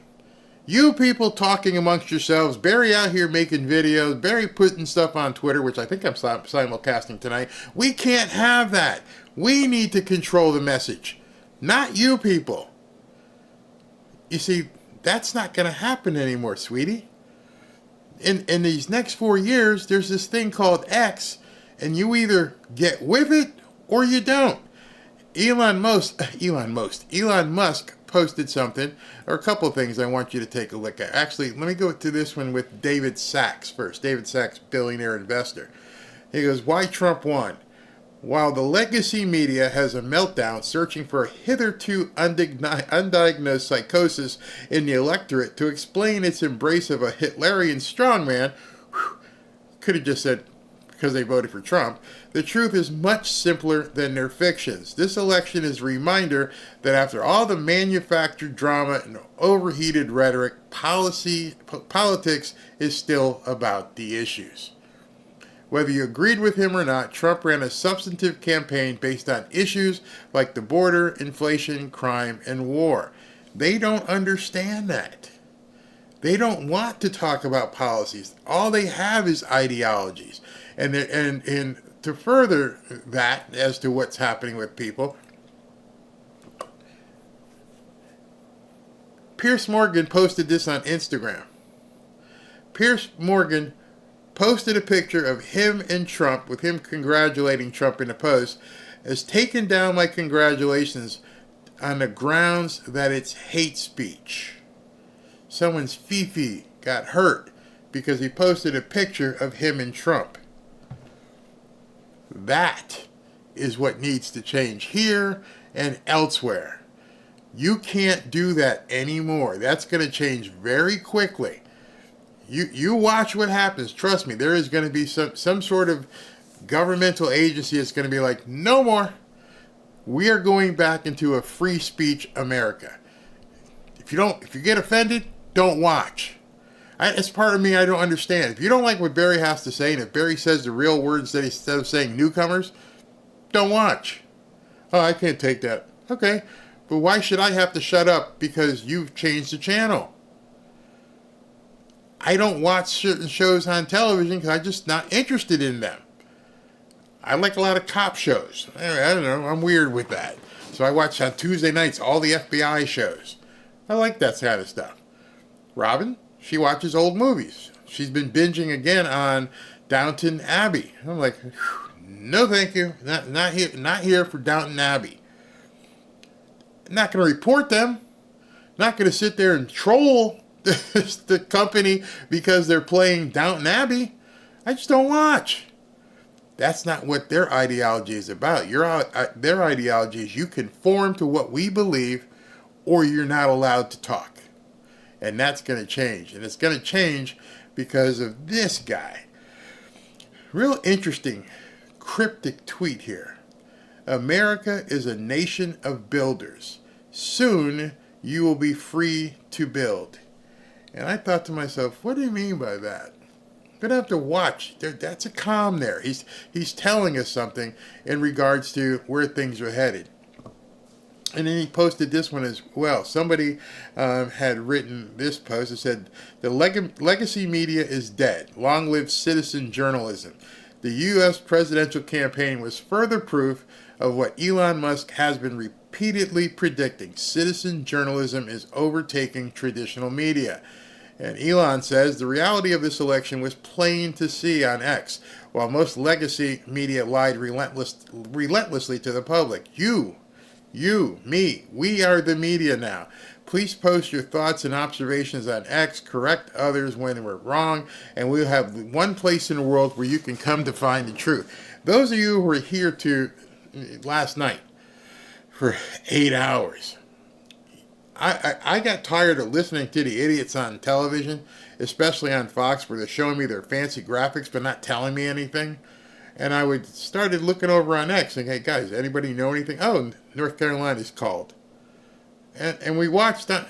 I posted, I'm like, North Carolina just got called. And it was like 12, 15 minutes later, and the guy's still using his funky graphics and didn't say anything. Oh, Georgia just got called. Oh, Georgia? People on television weren't talking about it. Didn't even mention it. They were so far behind. The speed of X is incredible. By the way, talk about incredible growth, incredible speed. If you want to join our private, private X community, it's free. I got to get a whole new graphic here because we're approaching 9,000 people. 9,000 people just like you, just like me. People who are posting, communicating, it's safe, no trolls. We watch it to make sure certain words don't get put up there, and people are putting in so much. You get in there, you're going to be like, oh my God, I'm intimidated. There's so much stuff coming at me. So many people that I've introduced to X who hadn't been on X are like, I cannot believe all this stuff is out there. I cannot believe there's so much information. Yeah, because you're watching news where they're telling you, here's some morsel, whereas we can see everything. And that's specifically what these people are ticked off about. They realize at this point they can complain, but they've already lost. It's already over. Listen to this woman. Biggest defenders is D.C. and Congress have not been able to do one thing in regard to the rogue corporations of social media. One second. Scott wants to jump in, and I'm going to let him in 1 second. But first, I'm sure he does. I want to ask you about X, the platform formerly known as Twitter, and how a Musk role in a Trump administration would interact with his ownership of that platform. I would suspect he's going to try to merge Trump Social. I've heard from a number of people today with X and take it public because it's a meme stock now. Trump Social already, which is a terrible business. So is X, by the way. Terrible businesses, terrible. I know they're worth gazillions of dollars. I understand he paid $44 billion. I know Trump stock they're terrible businesses. You see how they look down on you? You garbage people, those are terrible businesses. You should be watching us here on CNN. X has always been a terrible business, and that was preceding Musk, and now it's worse than ever. But they could merge them and make it a meme stock and make a lot of money for themselves. That could be interesting and incredibly corrupt. And they wonder why people call them the fake news. You got the host who just sits there and let this woman spew.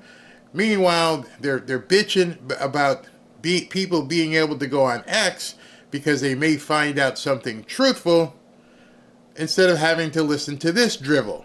They could also, he'll use it as a propaganda organ, which is precisely why he bought it. Which is what she's doing. she is spewing propaganda by saying that he's going to be propaganda. It's understood. They kept saying he was losing money, and I think it was very clear it wasn't about money. This was a great investment by Elon Musk in Donald Trump, and that's how he sees it, to make. How do I say this? These people use words that they don't really know what the hell they're talking about. She first said it's losing money, then she said it's a great investment. I've bought plenty of houses, lots of real estate. You don't spend the money unless there's a return. I don't spend my time on anything unless it shows a financial return, business-wise. Spend a lot of time personally with the wife and family. But business, everything I look at, no matter what it is, buying this house, doing this loan, whatever it is, what's my return on my investment? Sometimes it's not measured in dollars, but in any event, it's always looked at as an investment. I give away hoodies, I give away gold, I do all kinds of things like that have no real financial investment, but the investment or the return I'm looking for is to make my audience and people like you happy. That has value. This woman doesn't seem to understand that concept of business whatsoever. He spent hundreds of millions to make billions, and he could be our world's first trillionaire. If you're comfortable with a single person who has interests all over the federal government, including $15 billion in contracts, deciding things, and I know it's gone on in history, but nothing like this. No one's owned such an organ and such an ability, a publicity organ, and that's what it is, a propaganda organ. I've spent the time tonight to show you this so you understand they're not going away. They're just going to continue to cause trouble. They haven't felt the effects of the bomb that happened last night. To them, it doesn't matter. Just keep going with my Marxist communist ways, because eventually he'll be out of office and we'll do it all over again in 4 years. Trust me, they'll do it all over again to J.D. Vance. They don't care. It's a singular ideology, and it's to turn this country upside down and inside out. It is not about making the country better. So to them, anything they can do to detract and denigrate, it makes absolute sense for them. Organ that he's created in this way. It's not the same as before. It is not even close to the same. He has control over a number of important things, and we have to be very careful of a single person doing this. Who's we? That I think in history that's always been the case. Yeah. Well, X is... All right, so now I found this snippet where last night, while all this was going on, the election, Tucker's sitting back in Mar-a-Lago having a drink, sipping on some cognac or something, and he's having these interviews with people, RFK Jr., Elon, some other people, and they're just talking about things calmly while the election's going on. And I said to you guys, you realize this is happening at Mar-a-Lago right now, while the election's going on, and look how calm these people look. What did they know that we didn't know? But anyway, he's talking to Elon here about X. Listen to this. It's very interesting. I think the one place where you can find out the truth. Yes. And the only place. Yeah. So how much pressure, to the extent you can say, has there been on you to shut it down or to censor it? Well, I mean, apart from the multiple Democrats saying that I should go, they want to put me in jail, take away all government contracts from my companies, nationalize my companies, deport me as an illegal, and have me arrested because I'm apparently Putin's best friend. Nothing besides those things. It's all fascinating, and they're laughing at them at this point. So now I'm going to close with, well, I'm going to take some comments, but I'm going to close with two pieces. Two pieces right now that are going to define for you why the left is really freaking out. And why they can't be contrite, why they can't come to you and say, we're sorry, and why you need to keep fighting. Do not holster your weapon. Do not put your arrows back in your quiver. Be ready, because these two clips are going to explain to you what's about to happen on January 20th. It's mind-boggling. I want you to hear this, okay? We're not done with Jeffrey Epstein. I can tell you that for a fact. Can't tell you how I know, but I can tell you for a fact we're going to hear a lot more about Jeffrey Epstein in the coming year, and you may be even hearing from him directly. More on that as I'm allowed to tell you. What? Did y'all hear that? When Trump said, "I got it all," what did he mean when we have it all? Are there videotape confessions? Are there videotapes where I heard that, and as you just heard that, the chat must have just went boom. What did she just say? I had to do it quick so the people upstairs didn't hear it. You heard what she said. I trust Megan isn't lying. She's like, we're gonna let you know some stuff. I can't tell you how I know this, but you might even hear from himself. Is the dude alive? I don't know. I'm not a conspiracy theorist, but I find that was really interesting, because between, Puff Diddy and him, there may be a lot of people taking off on airports. Just, we got to get out of here. Trump won. Let's go. Pack the go bag. We got to go.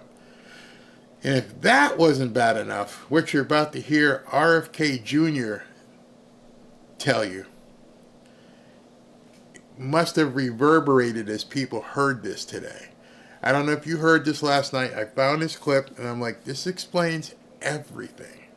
Absolutely everything. When I said Nagasaki, Hiroshima, I didn't mean to offend anybody of Japanese origin in here.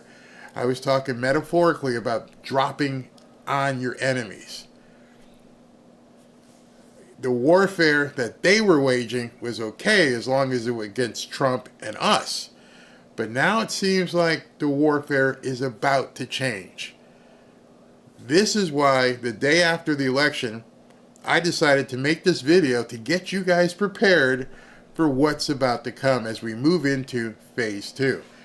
Listen to this. A lot of people think that of Trump as a conventional politician because the last time around he initially appointed a lot of very conventional people, of kind of lobbyists, et cetera. Yeah. People don't remember almost his entire cabinet was gone within 2 years. Yes. As he learned to govern, and he wants to do, he will do what he wants to do. And I spent 2 days with him recently, and he was saying things that were kind of shocking to me. Kind of shocking to him. So this is a guy who wants to take on Big Pharma. This is a guy whose uncle and father were taken out. And Trump said something to him that's shocking. Listen to this. He was saying things like that, the kind of change, the level of change that he wants to make in our government, I think is going to be unprecedented. And shocking to you in a good way? Yeah, in a good way. But just, that it's so impolitic. He's an impolitic guy. And I think he's a guy that does what he wants to do. Well, can I give you an example? He wants a revolution, and I think... Boom. I think he's going to get one. Still want to hug up on these people? I don't know how many people saw that today, and I went, oh, what's coming? He's a guy who wants a revolution, and he's going to get one. I venture to say there's probably not many people you've heard that from today. You may want me to play, you may go back and play back that section and go, what the hell did he just say? What is about to happen on January 20th? He's an impolitic, meaning he's not like these other guys. He's not thinking this way. He's bringing in an organization that's not conventional. He's going to get rid of all these people. And on top of all that, he wants a revolution. He wants a revolution, and I think he's going to get it. I don't even know how to digest that statement. I don't even know about what part of this he's going to institute a revolution. They are gearing up, obviously, for a fight. Elon Musk is like, they want to put me in jail, they want to do this, they want to do that. And Bobby's like, you know what I'm going to do? We're going to go after these people. And all this stuff is happening. And then he comes and says he wants a revolution. That's a very strong word. That's a very strong word. And some people are listening. I forgot to get this this tweet. I want to show you the Pharma top 5. Let me see if this comes up. There was a tweet this morning that said that after the election last night, oh, here it is. All right, so now what you just heard. Look at this tweet right here. Sources tell me the top 5 CEOs of pharmaceutical companies are holding an emergency teleconference at 1 p.m. A lawyer has confirmed that everyone is in a state of panic. There are tumultuous things happening in the background. You heard what Megyn Kelly said. You heard what Elon said. You heard what RK Jr. said. I don't think this man would have used the word revolution lightly. He's intelligent. He wants a revolution, and he's going to get one. So, don't at me anymore and tell me what we should be doing is trying to heal. Until people say they want to, say they're sorry for calling you a Nazi, a fascist, garbage, racist, all the other words, until you can show me you're contrite, we're still at war. Metaphorically speaking, guys. Don't let your guards down. We're not done with this yet. In fact, now we're just beginning because we had to get him elected. You all did your part. You got him here. You got him elected. Now what you have to do is get ready for the fight. Because I'm pretty sure, I went to school, I have somewhat of a decent vocabulary, but revolutions aren't peaceful. If you take away anything from this video tonight, go look up the word revolution, go look up what it means and what happens. If he used that word, which he did, and you heard, and he said he wants one, he's going to get one. That's basically saying he wants a fight, and he's going to get a fight. And we are basically foot soldiers. People had asked me a long time ago, or even as recently as a week ago, hey, Barry, what are you going to talk about next week? After the election, there's no more rallies. It's just getting started, people. We are just now getting started. If you're not ready to be a part of the revolution, you may get consumed by the revolution. I know that sounds scary. I mean, my radio show I used to have years ago was like, there's 2 types of people that get involved in revolutions. The ones who fight and the ones who get run over. That's it. It's not something you can sit back and watch from the sidelines. Oh, this is pretty cool. Yeah, there's a revolution going on. Nope. If there's a revolution going on, you're in it. You're either in it or you're consumed by it. You're going to have to make that choice. Not me. I can't. So when you say stuff to me like, hey, Barry, let's not be so mean with these people and, maybe we should look the other way. I'm getting ready. I'm going to make sure that I'm not run over by the revolution. If there's one to be had and it seems like there's the one coming, I'm going to be ready. I signed up for this when I voted for him. You signed up for it when you voted for him. And if you didn't sign up for it, you think, hey, man, I didn't know it was going to be like this, then step off. Don't tell me you unsubscribe. But this is the kind of thing that I want to continue showing you. I hope you guys like this kind of information because not a single bit of this information that I've showed you did I make up. There's no AI. This is what people are saying. This is how they said it. I try to put it together so you can actually hear the words coming out of people's mouths. In between, I have my opinion, but at the same time, I'm asking you a question. You tell me in the comments. We'll take some comments before I go.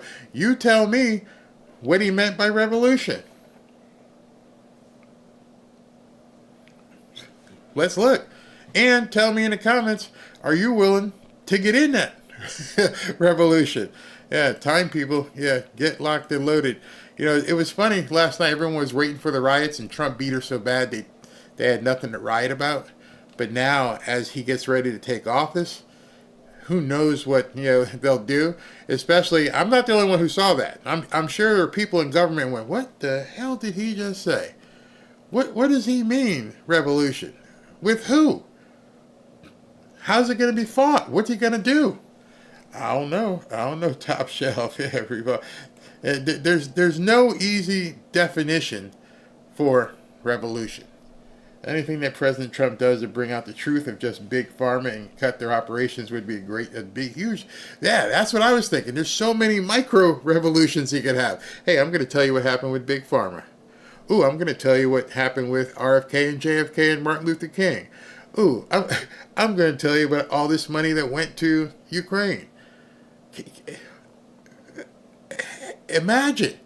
There are so many things in our government and in our history that we have just sat back and just nodded at and just said, okay, we're here, let's go on. No, not this guy. You took a shot at him. You took a shot at this man. You tried to bankrupt him. You tried to put him in jail. You ruined his family, or tried to ruin his family. You tried to... friends, business. Yes, the fight's coming. They know it. I've been ready. Fanfare Magger, we are in historical fight together. And the thing is, I don't even know what it is. So I'll leave it up to you guys to fill in and go on X and start looking. All I do know is that some things that people thought of before that were conspiratorial and tinfoil hattish and were related to that letter, the 17th letter of the alphabet, all that stuff that was talked about. And now I'm looking through a different lens and going, oh, yeah, I remember them talking about that. I remember them saying no one can stop what's coming, and realize, what are they talking about? How many secrets are there that they've kept from us? Some we don't want to know. Some we do want to know. Like I've told you before, I don't really care about the aliens, because if they were capable of interstellar transportation and they were that far advanced, if they wanted to take us out, they would have already taken us out. We're probably looking like lab rats down here. Just don't butt probe me. Don't want no butt probes. Don't. I'm not into that. Okay. But other than that, I take a ride. Let's see if we can go fast. Like a go fast machine out in space. I don't know. That doesn't bother me. The corruption is now next to deal with, and the Democrats are going to use more tactics. Now, see, he knows he's got a limited amount of time. And in order to do that, he wants to expose as much corruption as possible. In order to make America great again, you got to rip all those cobwebs apart. You've got to break the stitches, and you've got to clean that wound and say, okay, now we can heal. And that's my comment to that woman or man who said about, let's let God heal. I'm like, you got to clean the wound. You just can't, look at it and go, it'll be okay, because it'll fester. It'll get nasty. You may lose your arm. You gotta fix that. And then when you fixed it, put the Band-Aid and all the stuff so you don't get gangrene, then you go forward. But before you can do that, you gotta look inside and see what's going on. When you drain the swamp, the citizens will crawl. Yeah, that's exactly it. I enjoy your input, Barry. I get angry and brain disengages, but then I hear what you say. And I promise you, I will always try to give you something for then you to go look up. And then you can say, okay, so Barry said that, not Barry. Barry showed me that RFK Jr. said he wants to do a revolution. What the hell is he talking about? And then you can go down that. You can go down that valley, that rabbit hole, and see what's going on. Because it can, once you take that red pill,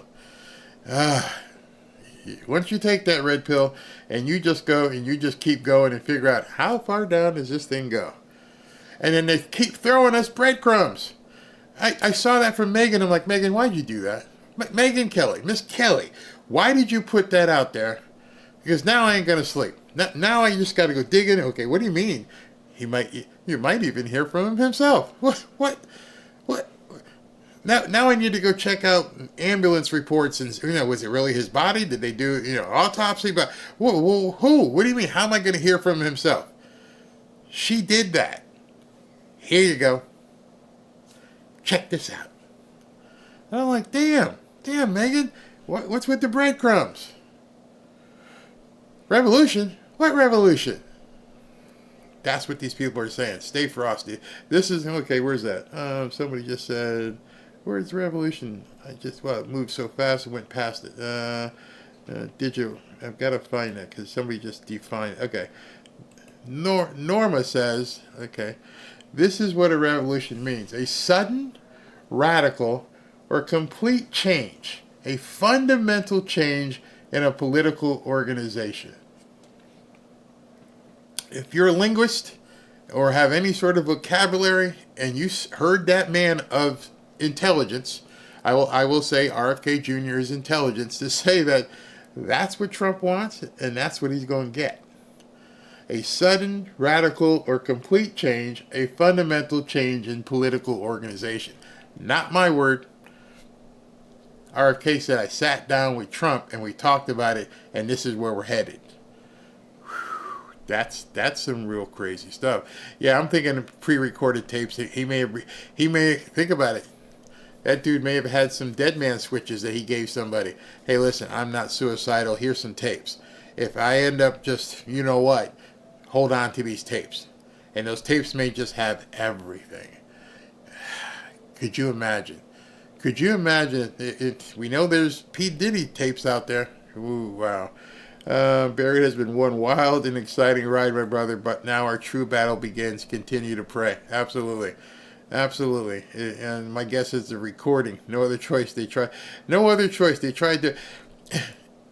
When I saw this, and I think to myself,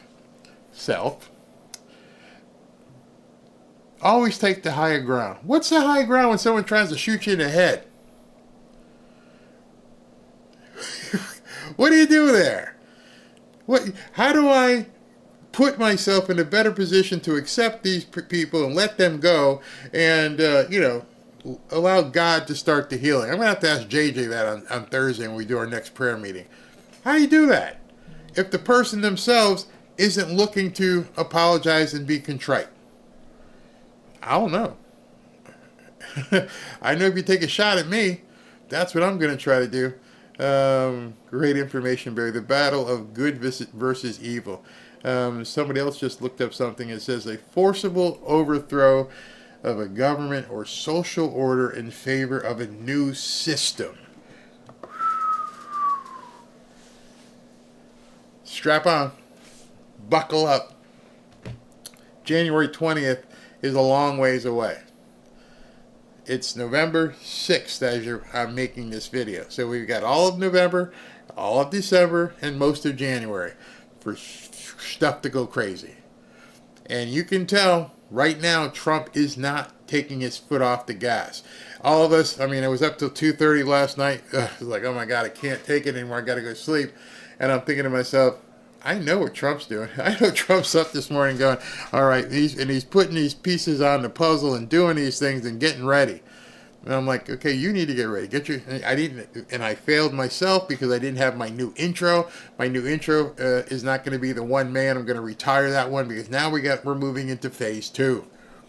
Phase 2 is where I want to get you guys as much information every single night at 7 p.m. so we can talk about all the different things that are happening. You don't have to sit down and watch all these stupid shows. I'll try and pick things out so that you guys can see what people are saying and what they're doing.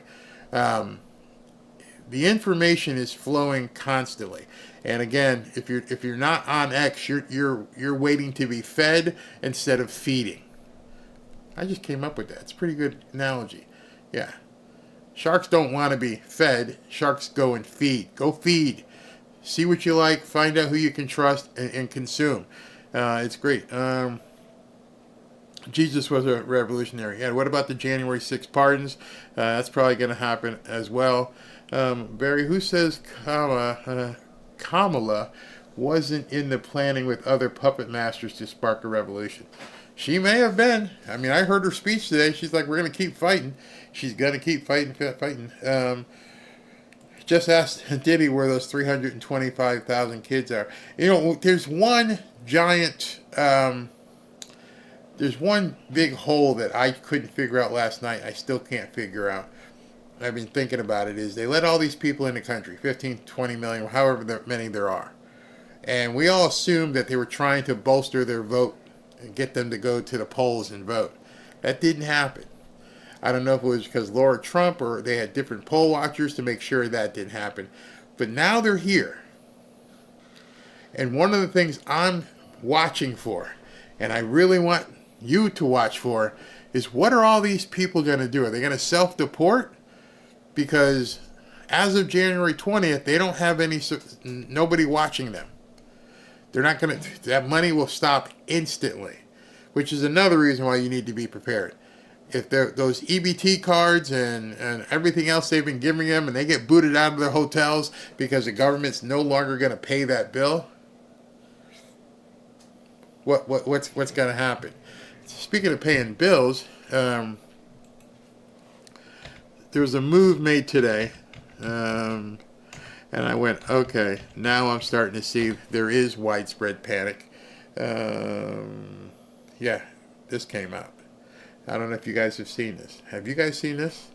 The Biden administration is planning to rush the last of over $6 billion out the door before inauguration. They're going to take $6 billion and ship it over there before Trump gets into office. Something big is going on. Again, you can go look that up yourself. You saw me how fast I looked that up. $6 billion. Why are you going to rush out $6 billion out the door? Why are you going to take $6 billion of American dollars and push them over there before Trump gets in office? These people are evil. $6 billion. You know, they've been doing 300 million here, 100 million, $6 billion just shipping over to Ukraine. Yeah. Beth, I was asking that as well. Was there, I think one of my tweets was, is there no one in Congress? Is there nothing they can do to stop that?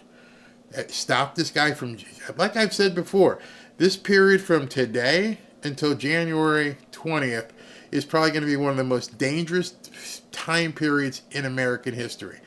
If he can just ship $6 billion out without anyone stopping him, without any congressional approval, if they can do this, if they can do what, I don't even know what they would conceive of doing in the next 90 days. See, that's the problem. I don't even know what they're capable of doing. I don't know what kind of stuff they can do without approval or do it anyway in the next 90 days. That's the kind of thing is crazy. Because it doesn't matter. They just send the money and nothing ever happens. How many people have their fingers in that, hands in that pot? $6 billion? Are you serious? Are you really going to send $6 billion just to get it out the door before Trump gets in office? Fight just began. It's just begun. You guys are all in it with me. If you voted for Trump, you voted to be in this fight. I don't want to be the bad one to tell you, but if you voted for Trump, you raised your hand and say, I'm in. If you're in this fight, buckle up, because the next 60 to 90 days is going to be crazy. And the sad thing is, we don't even know what they're going to do. If that just came out today, right away, boom, $6 billion. They're taking their precautions, whatever, and maybe I don't know. I can't even imagine what these people are going to do. All right, so tomorrow at 7. Hope you guys like the way this show went. Tomorrow, before you do that, if you want to join our group, There's 8,000 people in it right now. And then tomorrow I'll be giving out some more hoodies. So if you want to enter to win, go to fanfareshop.org. We're going to give out 3 hoodies on our show tomorrow. So let me go ahead and look at some super chats here, and then we can close out for tonight. I hope you guys like this kind of format, giving you guys news, not just all Trump stuff, and we can talk and do a bunch of different things. Okay. Lynn Geldmeyer, as president-elect, does he have any power to start his plan? Nope, they give him some extra security, and they give him an office and money, but I don't think he said he didn't even want that. He doesn't want anything to do with Biden. Doesn't want their security briefings, nothing. That way they can't say he disclosed them to Russia. So I had heard that. Hey, Barry, why don't you look up the words to Revolution by the Beatles? Yeah, I was thinking that in my head. I was singing it to myself. What's this? John Curland. I'm a veteran, and my oath didn't stop when I got out of the service, foreign and domestic. Very well. Somebody said $50 billion to Ukraine. Ooh, no way. Work tables, there's still a soldier in this whole body and soul of mine. My wife tells me to settle down because she knows I will go toe to toe. It's going to get crazy. It's going to get crazy. Judy Tricon, thank you very much. Making sure I see all these as they come through. Just got this one from H12. They have 60 days to do mischief. That really concerns me.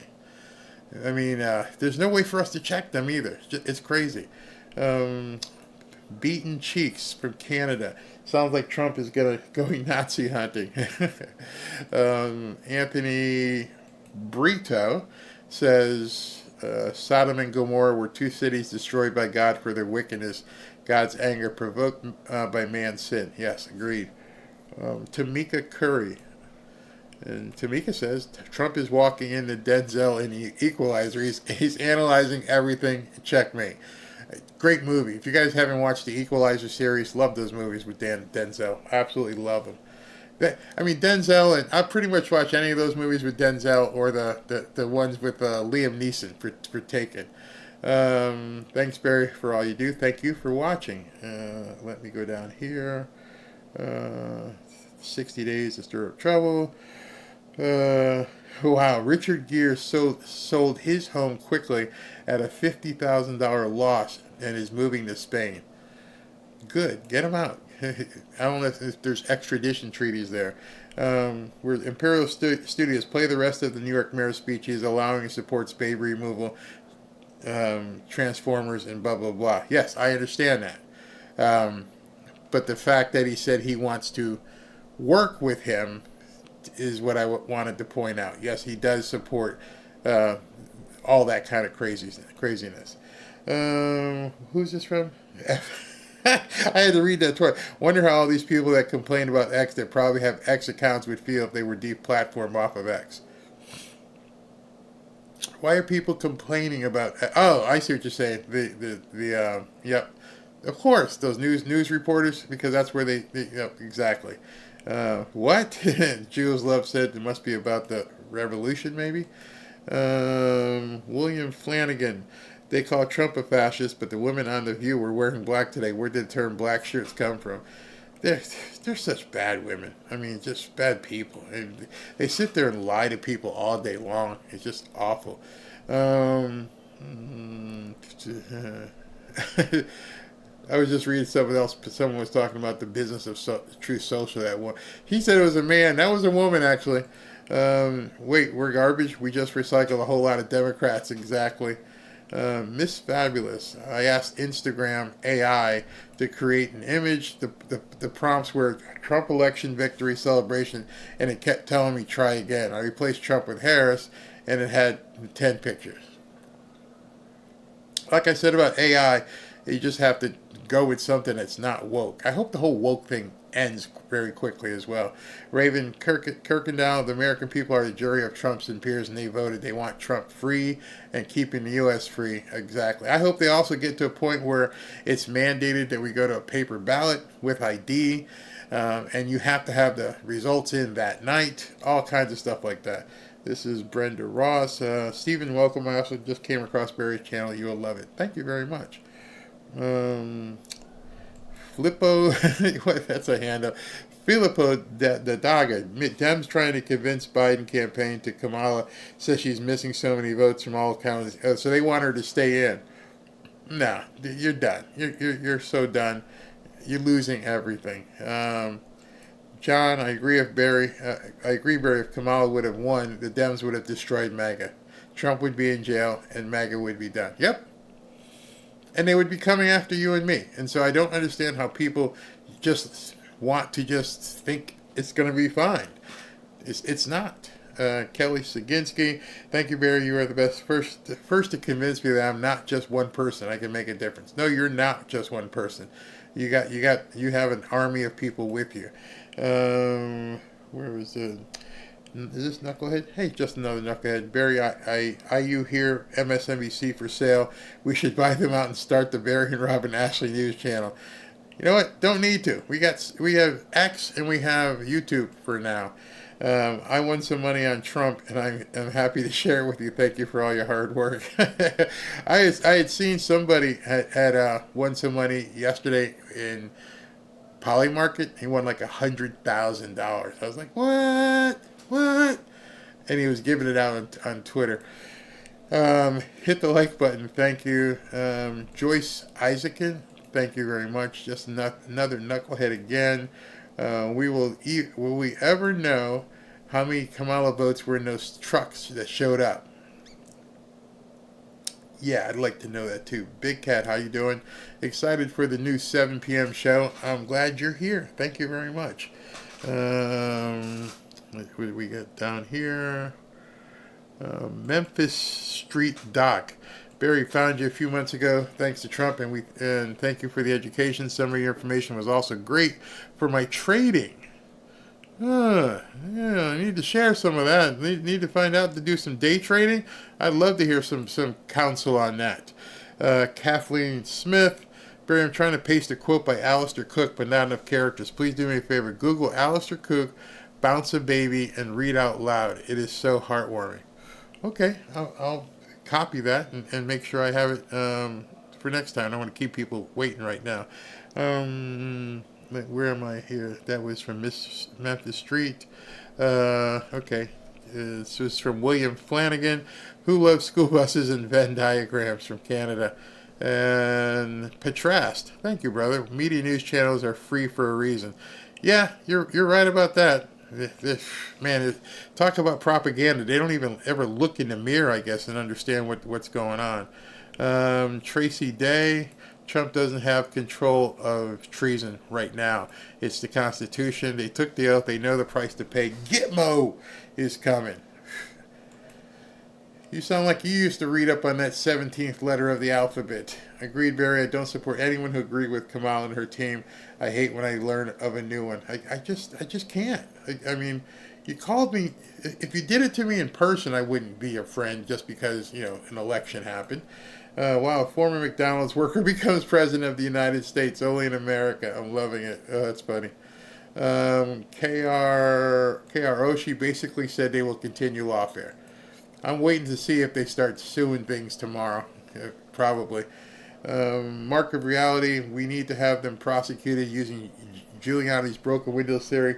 Every last election law, harassment. Yeah, go after him. Fight back now. Jody Smith, Barry, what need to be worried about now is the time from now to our inauguration day, because what happened in Venezuela could still happen here. Yeah, we're in definitely a dangerous period of time here. Thank you, Barry. What's this say? This is from R. Heath. Thank you. Trump said, I will obliterate the deep state, and he needs to. I don't know if y'all remember that. He said that in a video. I will obliterate the deep state. Just another knucklehead again. Correct the record. The other day, you had a super chat from Dark Green Marine. You called him. No, I didn't say drunk. I said dark green Marine. I wouldn't have called a brother drunk green.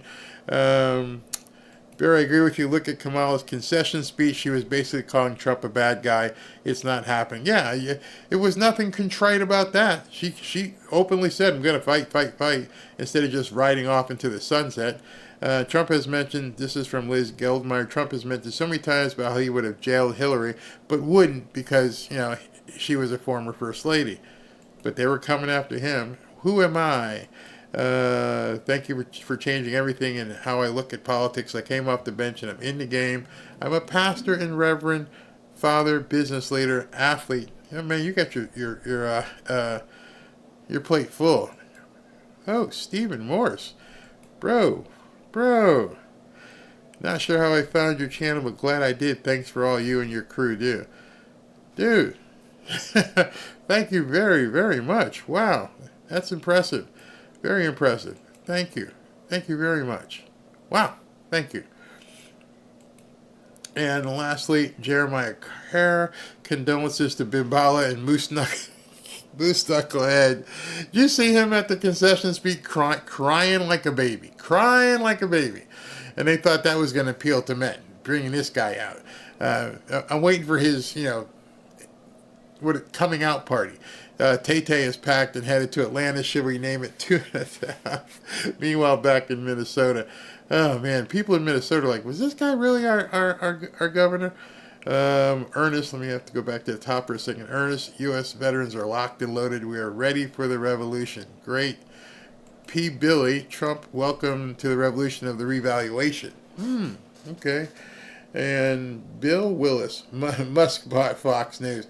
He wouldn't pay the money for Fox News at this point.